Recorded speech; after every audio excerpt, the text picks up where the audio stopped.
As you learn about the narcissistic pattern, it's also wise to reflect on the much healthier alternatives. Now, below you're going to find a link to my new extensive course called Ready, Set, Connect. It addresses both the mindset and the skills involved in gratifying relationships, and I hope you'll find it to be quite therapeutic.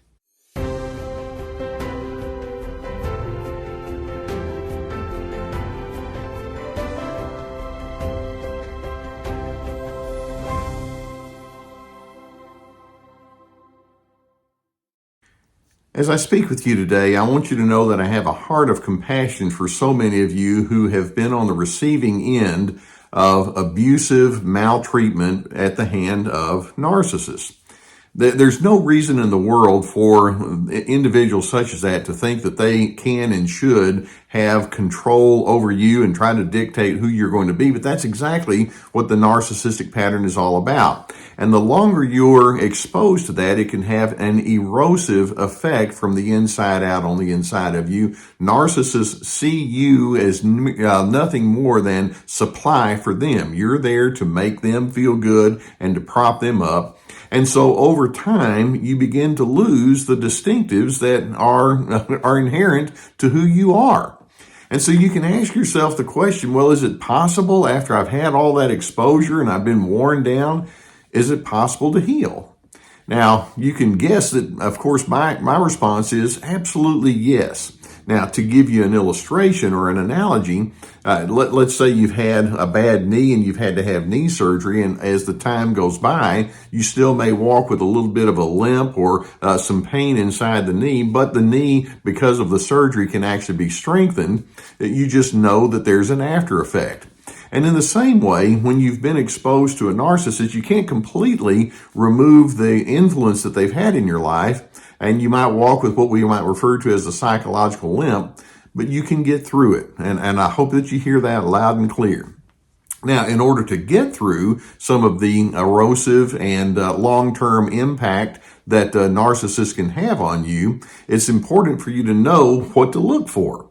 You know, what is it that has happened from the inside out that needs to be addressed? And I have multiple things that I want you to be aware of. And by the way, one of the things that I strongly emphasize, as you know, is if you need a therapist to help you sift this through, then that would be a good thing. And so this can give you some good talking points to figure out where you're going to put your efforts. Now, the first thing that you watch for when you are trying to overcome some of the long-term impact is when you've been with that person, you've lost much of your ability to trust. Your capacity for trust has been compromised. I've heard so many people when they have gotten away from a narcissist, whether it's in a marriage or a family situation or business or social life, they may say something like, I never want to get close to people again.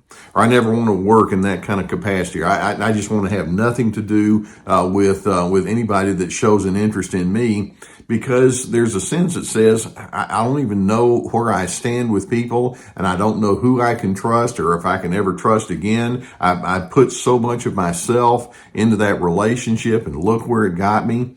And so trust, of course, is one of the bedrock ingredients for a healthy relationship. And when it has been stepped all over, it will take time for that to recover. But it can be done. Now, a part of that loss of trust comes from another element that's part of the long-term impact of having been exposed to a narcissist, and that is guilt, and false guilt, I might say, and shame can linger for quite some time.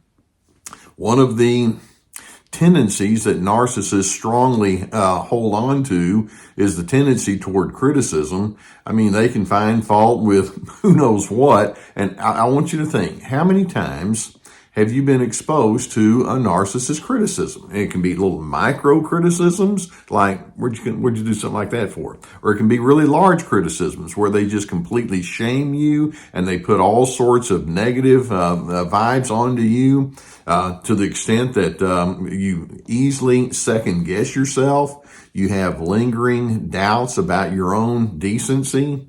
And then beyond that, then another of the long-term impacts is that your self-esteem becomes shattered. You've had so much of that that you begin wondering, well, is anybody ever going to want me again?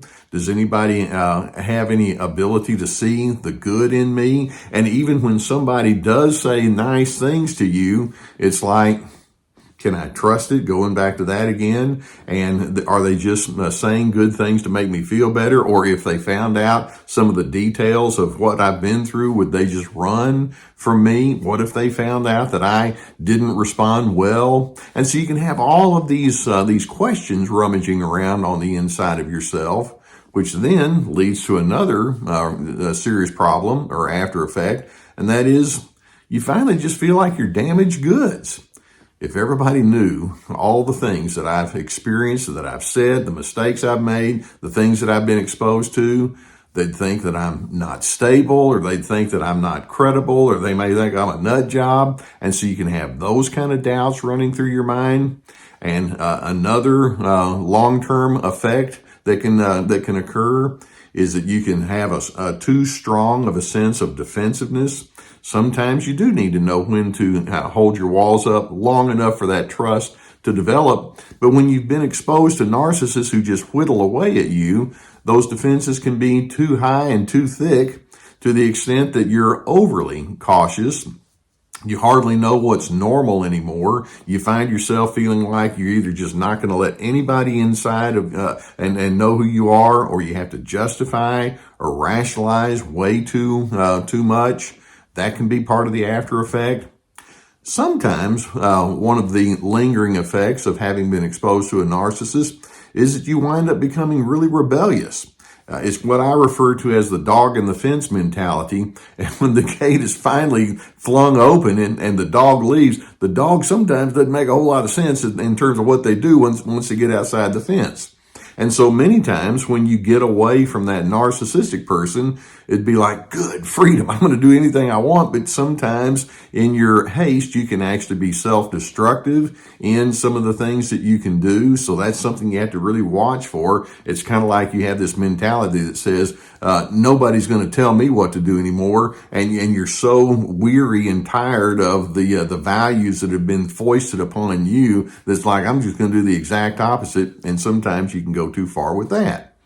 In addition, I've talked with so many people who have lingering struggles with anger and bitterness and resentment, and it's understandable that you would feel that way, but then at the same time, you don't want those to be such defining features that you wind up being somewhat like that person who had all the anger toward you. It's like, I don't want to match pitch with that individual because it keeps you tied to them, especially when it goes into hate and things of that nature.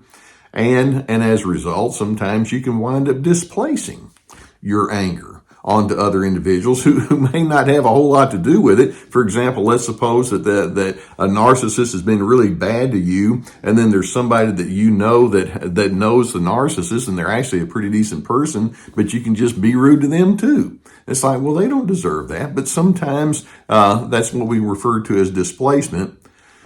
And then you can see that it can lead to an ongoing sense of cynicism. It's like all of this stuff about kindness and equality and freedom and all that Carter talks about. I don't know if any of that stuff really works. I don't know if it's for me, that's for sure.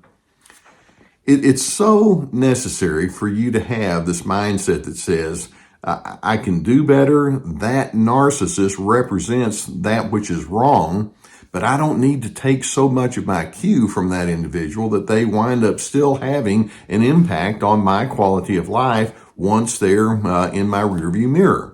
So how do we get beyond this? And I'm going to just give you some kind of a brief mindset. And again, this is part of you working it out in the days, weeks, and months and years that come down the road. First and foremost, you want to listen to what your pain is saying and focus on the higher priorities that your pain is wanting to direct you toward. Do you hear that now? When you have all of this negative emotion, the negative emotion is there as your your psyche's insight that says, this is not right. Something has to be different. Okay, then listen to what that pain is saying. And then the question is, what are the better alternatives? And so we have what I refer to as your higher priorities. You don't like control. You don't like condescension. You don't like feeling used. Okay, what are the better alternatives? And I'm hoping that you can have a sense of self-respect and dignity, and you can be committed towards empathy and learning how to engage well with other individuals in a harmonizing kind of way. So that's going to be most important. Also, you're going to need to know the signs of narcissism so that you don't just keep going back into that. I've talked with different people that, they get away from one narcissistic individual, good for them. And then what they do is they find somebody else that may have certain parameters that are different, but they're highly narcissistic as well. And they just keep going back to the same old damaged kind of people. Know what it is that got you into this trouble in the first place, and stay away from individuals who throw up those red flags. Listen to what your gut tells you and learn from your experiences. Instead, you want to align yourself with people who are lifelong learners, and they're out there. Now, you may have to bring your circle of influence into a smaller dimension, but I'm hoping that you can be with individuals, whether it's in group settings or one-on-one, or any kind of support group that you might be able to find, where they're pooling their emotional resources together to show goodness and support and encouragement for each other. And then there's one really, really large adjustment that I want you to hold on to every single day for the rest of your life. And that's simply this. That narcissist who tried to rob you of your distinctive, that narcissist who treated you as if you were dirt, is not the ultimate determiner of truth. That's a troubled person, and that's somebody who is not the standard bearer as they tried to convince you that they were. They're not the one who says, let me show you what a good life is all about. You see, one of the things that can happen as you go through your healing process, you may look back and say that narcissist did an awful lot to control much of the external way of life that you have. But ultimately, healing comes when you can say, there's one thing that you cannot possess, Mr. or Mrs. Narcissist, and that is you cannot possess what's on the interior of me. I'm reclaiming that. I hope that you can do that, and I hope that you have the resolve that says, I'm worth the effort. Now, I hope that videos such as this can give you some good insights into what you need to watch for as you continue your healing process. If you've not already hit that subscribe button, I would encourage you to do so. Hit the notification bell that goes along with it. And as I mentioned earlier, if you have a need for therapy, we have a sponsor, and I'm very pleased to be associated with the BetterHelp people that can take you to online counseling. If you have somebody that's in your area that you can see face to face, that would be great as well. But if the need for online therapy is there, go through the link that we have below and click that. There's a whole team of licensed professional therapists you can choose from. Likewise, I have courses that are meant to be a therapeutic exercise where each course has multiple videos and teaching documents that go along with it, with questions that will guide you through the healing process. We have Ready, Set, Connect about healthy relationships. We have This Is Me about establishing boundaries, Free to Be, finding yourself despite the controllers. And so those are meant to have a real strong therapeutic intent for you. In addition, we have books and other resources below.